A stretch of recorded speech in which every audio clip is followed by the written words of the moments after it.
এক এক দিন ছেলের এক এক রকম বায়না স্কুলের টিফিন নিয়ে। তা তেমনই আজকে দেখো বায়না করেছিল ডিম টোস্ট নিয়ে যাবে। তা একটা পাউরুটি থেকে হাফ হাফ করে দুটো করেছিলাম, কারণ ও গোটাটা খেতে পারবে না, ওই জন্য হাফ দিয়েছি আর হাফ রেখে দিয়েছি। তা এখন টিফিন রেডি করা হয়ে গেছে আমার। এখন বাবিনকে স্নান করাবো, স্নান করিয়ে স্কুলে ড্রেস পরিয়ে রেডি করে দেবো। বাবিনের বাবা বাবিনকে নিয়ে যাবে স্কুলে।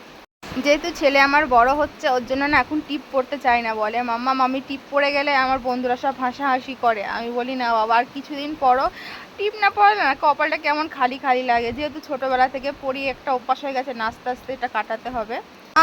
আর এই এক বৃষ্টি মেঘ, কি আর বলবো, স্কুল যাওয়ার টাইমটাতে এত মেঘ হবে, বৃষ্টি হবে, সে ধারণার বাইরে কি পরিমাণে মেঘ করেছে।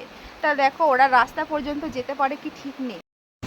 বলতে বলতে দেখো কি পরিমাণে বৃষ্টি, তার সঙ্গে ঝড়ের মতন হাওয়া দিচ্ছে, কি অবস্থা।